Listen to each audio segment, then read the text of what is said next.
Now on to the crazy threes. The crazy threes may be the one unique contribution I make to tarot, in that basically there is Mary Greer's very wonderful book, and in Appendix D of this book she gives a bunch of diagrams about what I've been showing, but what I've noticed is you can just look at the flanks versus her memorizing her diagrams. And the reason you would do this is because there's only so many patterns, as we're going to see or have seen already with these cards. So let's, without further ado, let's move into crazy threes. What it is you have only three types of relationships: ally, neutral, and contrary. So cards basically, as far as the significator, will be only somewhat strong or actually weak. There is no neutral, there is no strong in crazy threes for the significator. There will be the full range for flanks. So here is an example of a, neutral flank crazy three.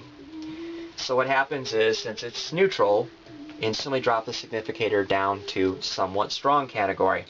And these both move over to neutral because air and water are neutral. Now what it is in the crazy three, something I haven't been showing you, been sort of just showing you my cheat, is that all three cards have relationships. Even though they're like this technically in most people's lay, you have to look at all of them. So these have a relationship, they're neutral, that's strong, that's contrary, and then the sum game is somewhat strong, neutral, neutral. I've been kind of blowing through that in my ways to show you this cheat method in, because for me the most important thing is application of this to our lives, and that's what makes the practice worth it or not. So going through here, this is a situation where the person needs a lot of action or activity. They need to make a thrust into something going on in their life and get it done.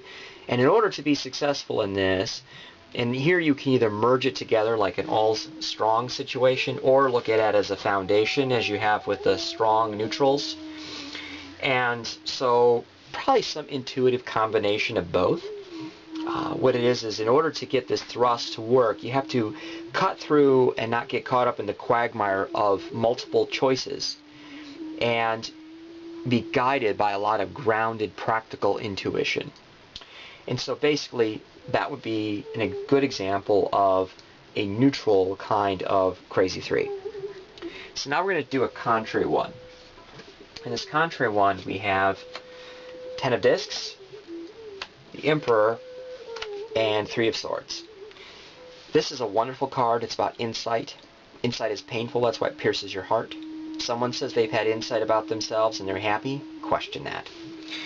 So they come down actually into a weak position, and this one drops down to somewhat strong. So here's the relationships. They're contrary, neutral, friendly, and it sums out to this. There's not enough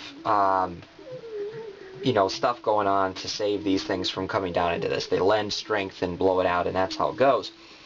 So here an example would be, this is someone who's probably a career question, and they're afflicted with camp couch potato, and they believe money grows on trees and jobs should come to them. So you want to kindly say to the sitter, discipline is necessary for you to have the insight necessary in order to move forward and get material going on in your life. Again, deliver the message with a heart and not a hammer, but nonetheless, this is someone who's not quite operating in the real world about what it takes to get this in their life, and they need a little bit of this. But to kick it all off, you have to start somewhere, and discipline. Or maybe they want to literally drop, because this is kind of a wealth, this is a heavy card, maybe they want to drop weight and they need to have some insight about it. In order to do that, they need to have willpower, volition, third chakra energy. So it could also work in that perspective as well. The last type of relationship is the friendly flank three of a kind, crazy three. So here we go ahead and do these both, because they're friendly, jump up to strong, and the significator drops all the way down into the weak position. So what happens is these two cards, they're friendly, neutral, and contrary. It's not enough to save this one from dropping all the way down, as you see. And they're strong and they buoy each other up. Here's a situation. Maybe someone is planning her wedding. Very excited about this, or a project of some form. They're very, very excited about this project. They're excited, they think it's going to make them very happy when it's done, and they're looking to the completion of this project, wrapping it up, coming to the end of it. It's going to be very happy and all this, and they're ignoring the anxiety that it's causing them. So part of it is saying to someone, hey, you know, is this really Mr. Right? Have you caught up in some of that silliness about soulmates? Maybe you need to look at this again. Or maybe you need to push a little slower, not so hard. Because there's something that's bothering you that you're really maybe not facing. You need to look at this. So these are some examples of how crazy threes work. By the way, people will erroneously say that the Golden Dawn was off their rocker when they said that with 3 cards, there's no way you could have all 4 elements present, because the Golden Dawn said if an element was missing, that meant that was an issue to be concerned with. Example, earth, yes. Air, yes. Water, yes. Guess what? There's fire in that card, Mars. There's air in this card, Jupiter. Some people like Jupiter's fire in Tarot World, so guess what? You got fire, air, earth, air, water. You got all 4 elements. See how that's kind of a House of Cards element argument? At any rate, so these are ways in which you're looking at your crazy threes. So I'll see you back here for kind of a conclusion.